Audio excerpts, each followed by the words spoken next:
Pak Polri. Selamat pagi. Siap, selamat pagi Bapak Presiden. Enggak, ini saya di Tanjung Priok. Ada keluhan, banyak keluhan dari para driver kontainer yang berkaitan dengan pungutan liar, pungli di Fortune, di MPCT One, kemudian di Depo Dwipa. Pertama itu. Yang kedua juga kalau pas macet itu banyak driver-driver yang dipalak sama preman-preman. Ini keluhan ini tolong bisa diselesaikan. Itu aja, Siap. Pak Polri. Iya. Sekarang Bapak. Ya, terima kasih. Makasih. Kami masih dengan Pak Panglima di Jawa Barat. Iya, oke. Enggak apa-apa. Kami Ya, dengan tim itu aja. Terima kasih. Lanjut Pak ya.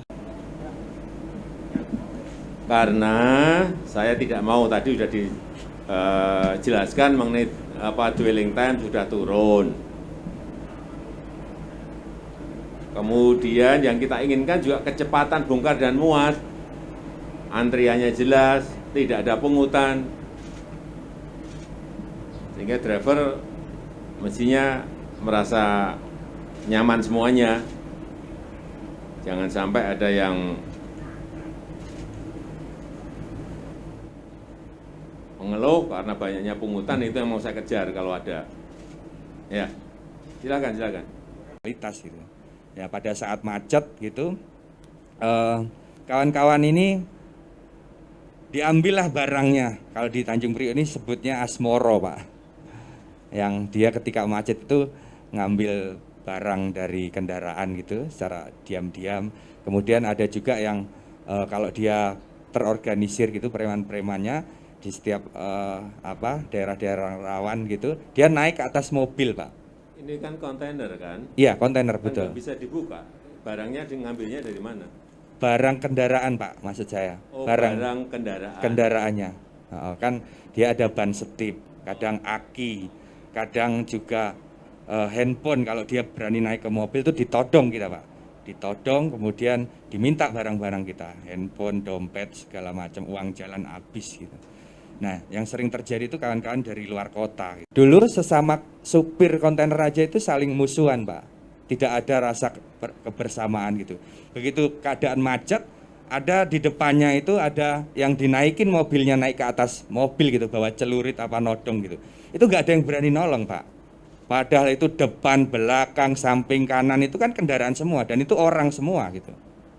Itu sangat memprihatinkan dulu. Karena dia takut kalau posisinya nanti dia membantu, preman-preman itu akan nyerang balik begitu ke dirinya. Maka dia lebih memilih tutup kaca. Nah, itu memperhatikan sekali gitu kan. Nah, waktu itu kalau keadaan kayak gitu kita diamkan, nah ini kapan bisa kita selesaikan bareng-bareng gitu. Sekarang masih ada enggak itu? Masih, itu, Pak. Tadi kan ngomongnya dulu. Sekarang masih? Masih, Pak. Masih. Ya. Tapi tidak seperti dulu, sekarang agak terminimalisir Pak. Kalau sekarang kan kawan-kawan ini sudah saling kenal nih. Kayak saya misalkan sama Bang Hakim ini kan beda daerah. Biasanya kan kawan-kawan supir yang di sini itu kan merantaunya itu kan satu kampung nih, misalkan dari Jawa gitu. Ngikut ngernet begitu. Nah, nanti sudah bisa nyupir bekerja diangkat oleh bosnya begitu kan. Nah, itu ngumpul dalam satu perusahaan. Nah, dia tidak akan kenal dengan perusahaan yang lain dan itu juga misalkan Bang Hakim ini dari Medan itu. Dari satu perusahaan misalkan dia connect-nya dari Medan gitu. Nah, itu kayak musuh-musuhan gitu. Gak ada ininya. Nah, maka kita membangun suatu perkumpulan gitu sesama pengemudi. Ketika kami sudah saling kenal, saya kenal sama Bang Hakim gitu. Ketika ada yang di premanisme gitu, ya ayo kita tolong bareng-bareng. Kalau ini Pak, saya tanya masalah yang berkaitan dengan tadi yang saya sampaikan, pungutan. Ini ada yang menyampaikan pungutan di Fortune, di NPCT One, di Depo Dwipa. Benar enggak? Benar Pak. Jadi makanya ini kan saya mau Itu pungutan apa itu? Saya mau urai rangkaikan semua gitu. Tapi kalau ada ya kawan-kawan yang menyampaikan Bang Hakim, monggo. Pak, masalah di depo ya Pak ya, masalah pungli. Itu benar sekali Pak. Itu pungli itu begini Pak ceritanya, meminta imbalan lah, kalau nggak dikasih kadang diperlambat. Itu jabatan tadi benar itu kayak Fortun, Louis Pak, terus MBP, hampir semua depo rata-rata. Itu Pak. Yang sekarang itu saya perhatikan itu yang agak bersih, cuma namanya depo Senkon sama depo Kurinar agak bersih dikit. Lainnya hampir rata-rata ada pungli Pak. Punglinya itu siapa yang pungli? Dari apa karyawannya Pak. Jadi contoh Pak, kita kan bawa kontainer nih, kosongan lah ataupun mau ngambil kosongan. Nah, kita laporan kan, diambil lah. Itu harus ada uang tip, dia bilang pulih ya. Atau 5.000 paling apanya kadang-kadang 15.000, ada 20.000 Pak. Itu kalau nggak dikasih, masih dikerjakan, cuma diperlambat. Alasannya, dulu yang ada duitnya, kata kasarnya begitulah, cuma mereka itu nggak mau ngomong Pak. Jadi begitu punglinya Pak di dalam depo itu Pak. Nah termasuk tadi saya jelaskan lagi, masalah premanisme. Itu premanisme itu begini saudara, kayak macam kemarin depo macet. Itulah terjadi namanya premanisme itu. Kalau mungkin lancar, ini mungkin tidak ada Pak. Jadi ini kendala kita ini kemacetan aslinya Pak. Suatu seperti contoh kemarin mungkin Bapak dengar udah di LPCTW kan, kemacetan udah viral kan.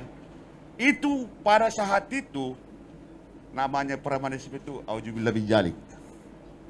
Sampai itu kalau nggak salah hari itu ada yang kena todong kalau nggak salah. Pada saat itu pas ngantri macet itu Pak di jalan raya di depan mulai dari pos 8 namanya sini, pos 9 sampai ke Pacis sampai ke sono. Mulai arah dari utara ataupun dari Cakung macet lagi. Nah disitulah kejadian itu namanya premanisme itu Pak. Jadi kami mohon kepada Bapak Presiden, bagaimana solusinya nih ke depannya kami. Karena kami Pak sakit hati sebenarnya Pak, sebenarnya kalau dibilang sakit hati Pak. Sakit hati begitu. Tidak ada kenyamanan untuk supir kami, supir khususnya pengemudi di Tanjung Priuk. Kita jangan ini dalam Priuk aja ataupun dalam Jakarta, belum lagi luar kota. Luar kota hampir sama semua, pungli itu tuh banyak Pak. Premanisme banyak. Mungkin Bapak udah tahu kali di Medsos. Mungkin Bapak belum bisa tahu lah. Karena kami kan mungkin sama media itu agak ini karena kami sibuk deh kan. Gitu. Itu Pak kira-kira Pak. Dan bisa diselesaikan di lapangan, nanti akan saya ikuti ini proses ini. Nah kalau keluhan-keluhan seperti itu tidak diselesaikan, udah pendapatannya sedikit, masih kena preman, masih kena pungli, itu yang saya baca di ini di status di media sosial yang saya lihat keluhan seperti itu memang harus kita selesaikan dan diperhatikan. Saya rasa itu yang bisa saya sampaikan pada kesempatan yang baik ini. Sekali lagi saya terima kasih atas pertemuan pagi hari ini. Nanti coba saya prosesnya ini akan saya ikuti. Nanti saya akan cek ke bapak-bapak tadi yang menyampaikan apakah sudah terjadi perbaikan atau belum. Kalau enggak nanti saya undang lagi di lain waktu. Yeah. Terima kasih karena saya masih ada acara yang lain. Saya tutup. Terima kasih. Assalamualaikum warahmatullahi wabarakatuh. Ini mereka di pos-posnya masing-masing, mulai dari masuk mendekati pelabuhan Tanjung Priuk sampai dengan nanti mengangkat barang tersebut atau kontainer tersebut. Ini yang dilakukan oleh para pelaku-pelaku dengan pungli. Dari mulai 2.000 perak, 5.000, 10.000 sampai 20.000 rupiah. Jadi masuk per pos-pos. Ya, mulai dari jalan raya yang diungkap oleh teman-teman dari Polsek Cilincing dan juga Polsek Tanjung Priuk. Ya, deponya kemudian masuk ke pos-pos sampai dengan terakhir diungkap oleh teman-teman dari Polres Metro KP3 ini. Ya, di JICB-nya pada saat mau mengangkat barang itu tidak akan diizinkan mereka mengangkat kalau tidak. Nih, saya sambil bermain saja. Ya, mereka mengangkat uang 5.000 perak ini yang di pelabuhan ini. Ini modusnya mereka. kasih lihat ke operator 5.000 perak ditolak. Nanti 10.000 atau 20.000 masukkan ke dalam plastik, baru diangkat barang itu. Bagaimana kalau nggak membayar? Disuruh pinggir. Ini permainan-permainan jahatnya mereka-mereka semuanya ini yang menghambat